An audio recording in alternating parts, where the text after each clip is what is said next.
It feels goodwill because God has power. And if one does what God does enough times, one will become as God is.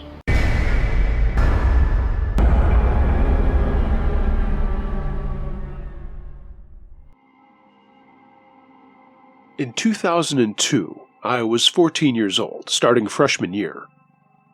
I was an awkward, nerdy girl that didn't know how to handle attention from boys, so you could say I made things worse for my situation. I had a knack for making friends with the weird people no one liked, but I tried to be friendly with everyone I met, so it wasn't a big deal to me. Unfortunately, that was also my downfall. Clubs were a big deal, and they actually had an anime club, so of course I was all about that. First club meeting, I sat next to a couple of friends and soaked it all up. I thought I was finally with my people. Then here comes Stalker Kid. I use his real name, but to this day I have no clue what it is. He sat in front of me, and being that person that I was, I said hi. I could tell he was uncomfortable and didn't know anyone, so I was just being nice. And boy, did this guy cling to me for that one word. At first, he would just find me during lunch and just stand there mumbling things to me. He had such a soft voice, high-pitched, mousy little guy that you just felt unnerved when he spoke to you. The way he would look at you as he spoke, I could never look him in the eyes.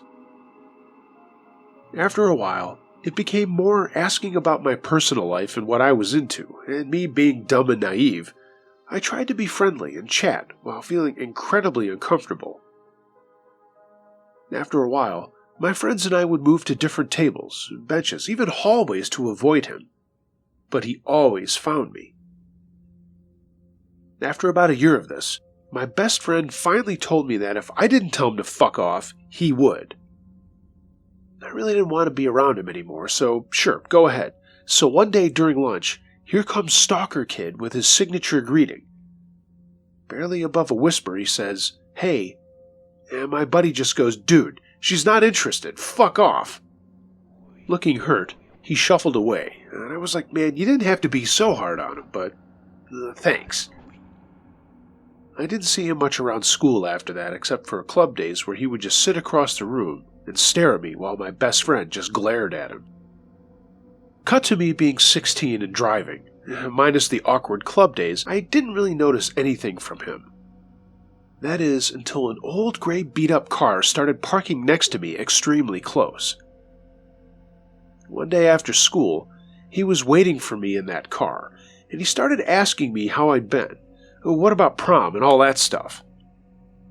I was trying to rack my brain on how he knew it was my car, unless he had been watching me before and after school, and I started getting there later and leaving later to avoid him. He was like clockwork. Finally, a boy I used to be friends with in elementary school was walking out with me and made a comment about how that guy is always next to my car, and then he asked if he was my boyfriend. I immediately said no, and that he was always following me around and I hated it. It was really starting to freak me out, and bless this guy because he walked right up to him and scared him off, threatening if he ever parked near me again, he would kick his ass. I figured maybe that was enough to keep him away. So again, there was a small space where I would hear nothing of him, except for my friends who had classes with him, telling me how creepy he was. One friend had art class with him, and he said he would draw naked women constantly in his books, all big, busted, sexy posed women. Yeah, classy guy. Junior year was wrapping up, and I started taking my BFF, I call Phil, to and from school. He was on my way, so I figured why not. At some point, Phil started noticing that little gray car was always heading the same way after school, and he made a joke thinking, what if Stalker Kid lived next to him? Ha, small world, right? I could only be so lucky. One day, as per usual, the little gray car was following us, so we took a detour, and sure enough, he was with us every step of the way, and it was no longer a joke. We both started freaking out, and I pushed the gas pedal as hard as my foot could push it and noped the fuck out of sight. I went home and told my mom everything, because at this point, I knew this wasn't normal. She shoved it aside, saying I was probably seeing things, blah blah blah. Well, it came time for our end-of-the-year club party.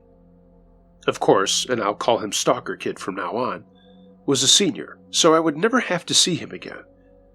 For whatever stupid reason, I offered to host the party, thinking he hadn't gone to one yet, so let's celebrate this moment. I was terrified when my dad let him in the door. I don't remember giving him an invitation to the party, so someone must have given it to him. He spent the whole party talking to me, my dad being all buddy-buddy with my dad, asking me where my room was. I just wanted to cry and hide. It was all downhill after that. I remember there were days where I would hear a car pull up outside my front door, and me having a window that saw the front, I would just call my buddy Phil and ask him to see if it was him.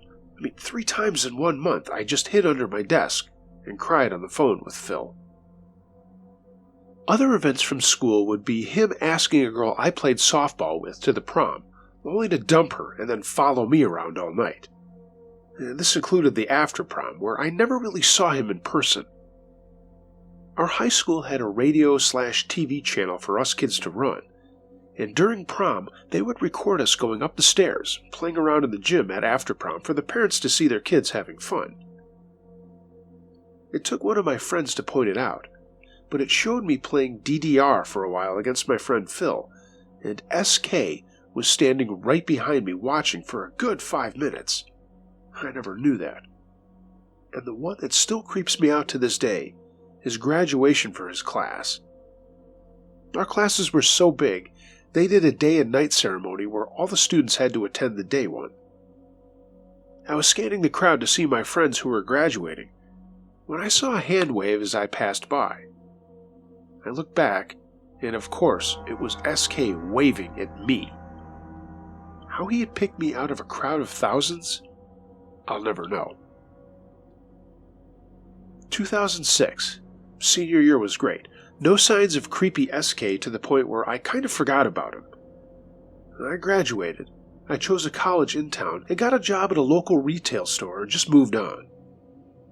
Life was beginning to be normal.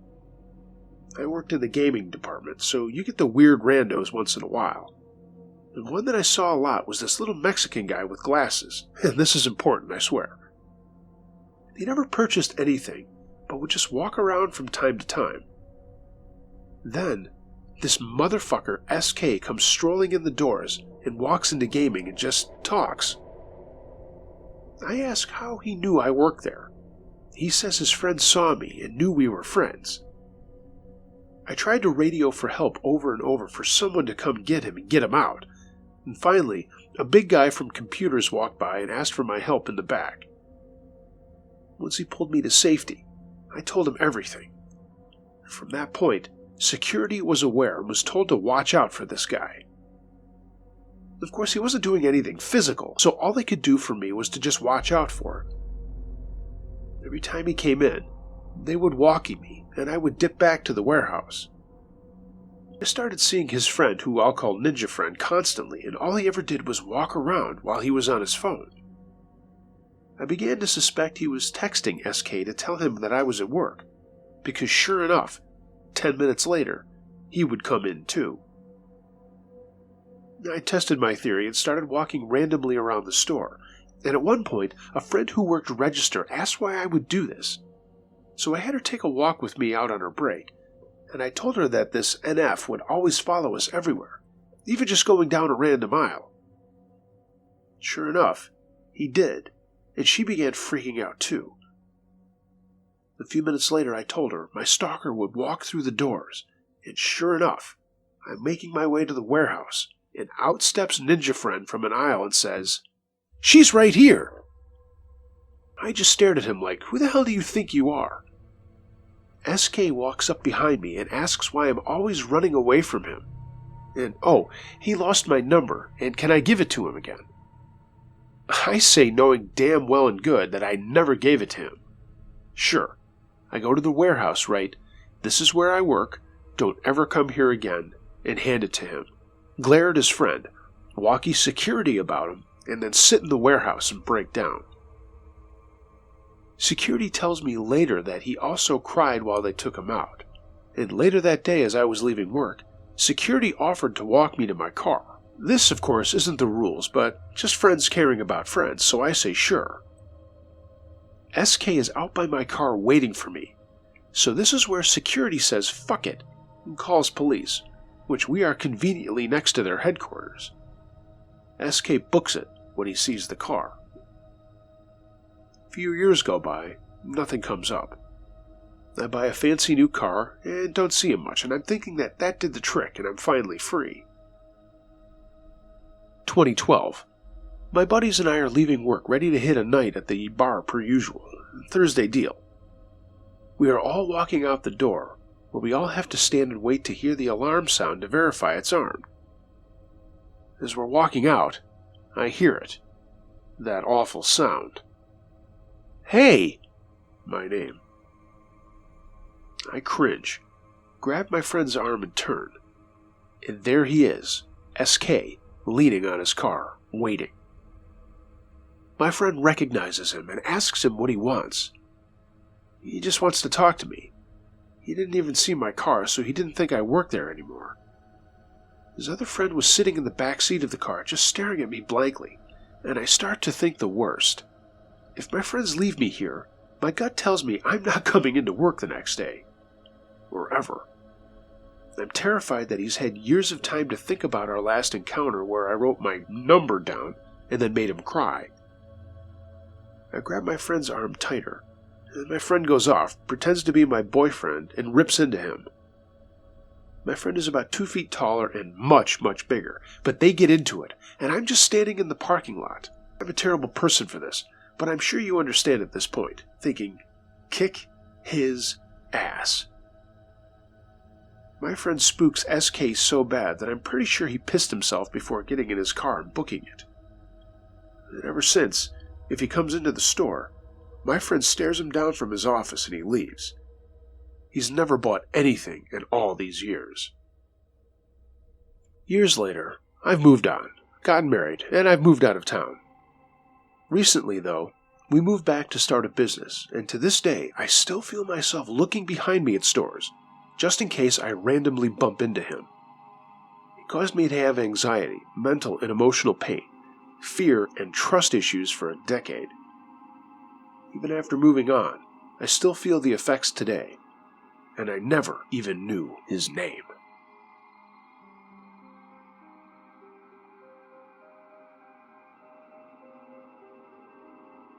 This happened to me and my wife after our first child was born. We had just recently graduated from college and gotten married in our early 20s, and we had our first son at 26. I was working, and we had the luxury of allowing my wife to stay home with our child as we were living with her parents at the time, trying to save for our own house. I battled a lot with that, but it was the right thing for us to do at the time, even though I wanted to be out on our own. So, when my son was 1 year old, I finally put my foot down and found a duplex. My wife was pregnant with our daughter, and we had moved out and were living there, waiting for our house to be built. We'd saved enough money to buy a small piece of land and build our own home. That's when the first weird thing happened, and I still cannot explain other than what actually happened, if that makes sense. Whenever we would have thunderstorms, the back door of our duplex would open. We would hear footsteps walk through our kitchen, go straight to the basement door, open the door, and then go down the stairs. Mind you, we lived in a fairly suburban area at the time, but there was a lot of park and green space behind our house. We didn't really have a lot of neighbors except to the left and right, and they were really great.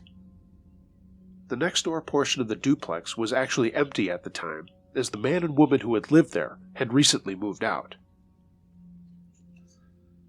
Whenever we would hear this, I would immediately jump up from whatever I was doing and of course run to the kitchen, where the back door was open. I was just trying to make sure that we weren't in any danger. But all I would see was the back door open, some wet marks on the floor, and the door to the basement open also. Of course, I would run down to the basement to make sure that there was no one there, and of course, no one was ever there. But every time we had a thunderstorm, regardless of the time of day, whether it was day or night, the back door would be open. I would see the marks on the kitchen floor, and like I said, the door to the basement was open, and I would have heard someone walking through our kitchen, whether my wife had heard it or not. I finally went so far as to set up cameras to see if I could record something. Nothing fancy, just some cameras that I had bought at a spy shop in town. The only time I ever captured anything was footage of the back door opening on its own, and the basement door opening on its own during a thunderstorm. I sent it to a pretty famous group of paranormal investigators.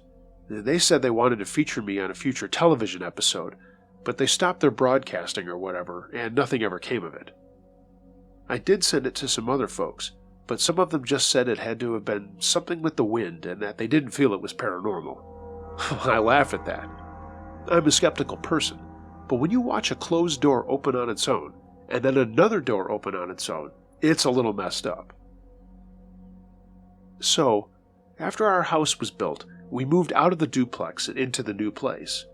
It was about 12 miles away from where we lived.